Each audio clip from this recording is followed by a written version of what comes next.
Hello viewers, welcome to our channel. నేను చరణ్ పరిమి. తాజాగా America మాజీ అధ్యక్షుడు డొనాల్డ్ ట్రంప్ మీద ఒక హత్యాయత్నం జరిగింది. ఒక దుండగుడు కాల్పులు చేశాడు. అయితే లక్కీగా ఆయన తప్పించుకోగలిగారు, తను రక్షించుకోగలిగారు. అయితే ఈ కాల్పులు ఎందుకు జరిగాయి ఏంటి అనేది ఒకసారి గమనించాలి మనం. నిజానికి డొనాల్డ్ ట్రంప్ అమెరికా మాజీ అధ్యక్షుడిగా వివాదాస్పదమైన వ్యాఖ్యలు చేసిన వ్యక్తి. అలాగే ఈ వీసాల విషయంలో కావచ్చు, భారతీయులు ఏషియన్స్ అమెరికా వెళ్ళి అక్కడ జాబులు వెతుక్కునే విషయంలో కావచ్చు, నేను వీళ్ళని కట్టడి చేస్తాను, అమెరికాకి మొదటి ప్రాధాన్యత ఇస్తాను అని చెప్పిన వ్యక్తి. అలాంటి వ్యక్తిని, అమెరికాకి ఎంతో కీలకమైన ఒక రైట్ వింగ్ రాజకీయం చేసిన వ్యక్తిని ఎందుకు చంపడానికి ప్రయత్నించారు అనేది ఒక అనుమానం. అయితే ఈ డొనాల్డ్ ట్రంప్ రాజకీయంగా ఇలాంటి హత్యాయత్నాలు అమెరికాలో అనేకం జరుగుతూ వచ్చాయి గతం నుంచి కూడా. సో అలా జరిగిన వాటిలో కొంతమంది గ్రేట్ టవరింగ్ పర్సనాలిటీస్ అయిన కొంతమంది లీడర్స్ కూడా చనిపోయారు. సో వాళ్ళు ముఖ్యంగా అబ్రహాం లింకన్, మనకు తెలిసిందే. ఆయన 1865లో అబ్రహాం లింకన్ చనిపోయారు.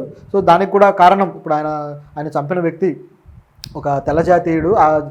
అబ్రహాం లింకన్ కూడా తెల్లజాతీయుడే, ఆయన చంపిన వ్యక్తి కూడా తెల్లజాతీయుడు. సో ఆయన ఎందుకు చంపాడు అనే దానికి మనకు చరిత్ర పుస్తకాల్లో చూసుకుంటే ఆయన ఈ నల్లజాతీయుల స్లేవ్స్ ఏదైతే బానిసత్వం ఉందో దానికి వ్యతిరేకంగా ఆయన ఎంతో పోరాడి దాన్ని ఎలాగైనా రద్దు చేయాలని చెప్పి పట్టుబట్టి రద్దు చేశాడు అబ్రహాం లింకన్. సో అది చాలామంది తెల్లజాతీయులకు నచ్చలేదు.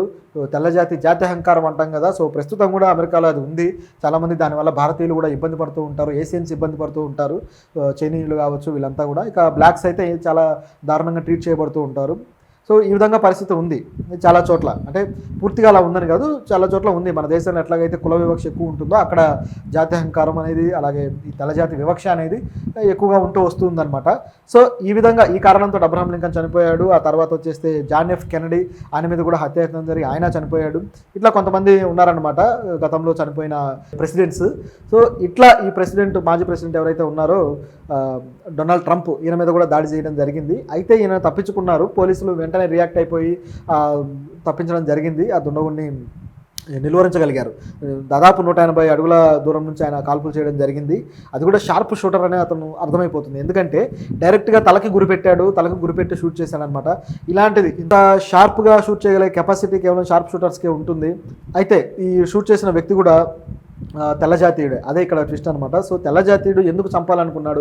నిజానికి ట్రంప్ భావజాలం గమనిస్తే ఆయన పూర్తిగా తెల్లజాతికి సపోర్ట్ చేసే వ్యక్తి. ఆయన నేటివ్ మీన్స్ ఇప్పుడు ప్రస్తుతం అమెరికా నేషనల్ ఏదైతే స్టాండ్ ఉందో, సో ఆ నేషనల్ స్టాండ్ తీసుకున్న వ్యక్తి అనమాట.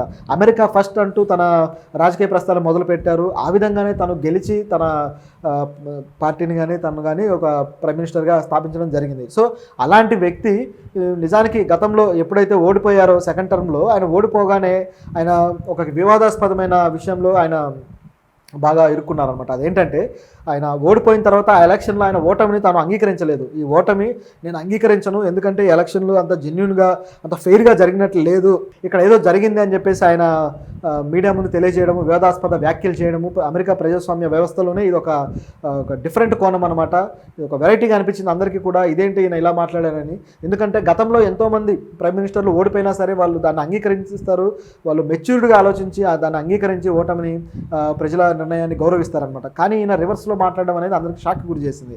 దాంతోపాటు తన అనుయాయులు ఎవరైతే ఉన్నారో, తన అనుచరులు, తన పార్టీ మద్దతుదారులు, వీళ్ళందరినీ కూడా రెచ్చగొట్టాడు.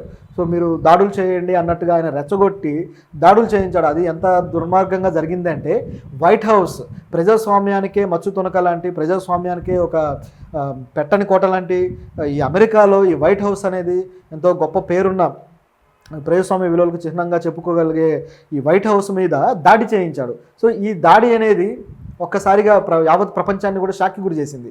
ట్రంప్ ఇలా చేశాడేంటి అని చెప్పేసి అమెరికాలో వైట్ హౌస్ మీద దాడి జరిగి వైట్ హౌస్ మీద పెద్ద బీభత్సం చేసేసారనమాట ఆయన అనుయాయులు వచ్చేసి.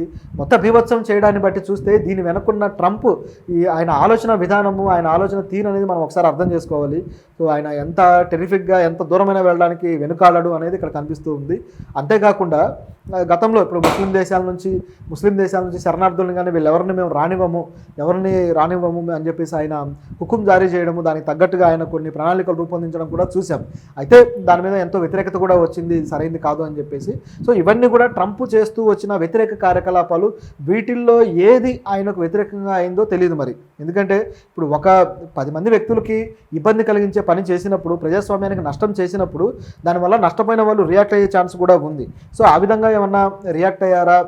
సో ఇప్పుడు వైట్ హౌస్ మీద దాడి కావచ్చు, దీంట్లో ట్రంప్ మీద ఎవరైనా కోపం పెట్టుకొని చేశారా, లేకపోతే ఆయన ముఖ్యంగా ఈ తెల్లజాతి జాత్యహంకారాన్ని కాస్త ఆయన ప్రోత్సహిస్తూ వచ్చిన వ్యక్తి అనమాట. దీనివల్ల ఎవరన్నా వ్యతిరేకంగా ఆయనకు తిరగడం జరిగిందా? సో ఇట్లాంటి ప్రశ్నలు చాలా వస్తున్నాయి అనమాట ఈయన దాడిని బట్టి చూస్తే. ఎందుకంటే కాల్చిన వ్యక్తి కూడా డైరెక్ట్గా లేపేయడానికే ప్లాన్ చేశాడు, కేవలం బెదిరించడానికి కూడా కాదు. లక్కీగా ఆయన తప్పించుకోవడంతో ఆయన చెవికి తగిలి ఆ బ్లడ్ అనేది కొద్దిగా స్ప్లిట్ అయింది. సో ఆ చెవికి తగలడం చిన్న గాయం మాత్రమే అయింది, లేకపోతే చాలా ప్రాణానికి ప్రమాదం.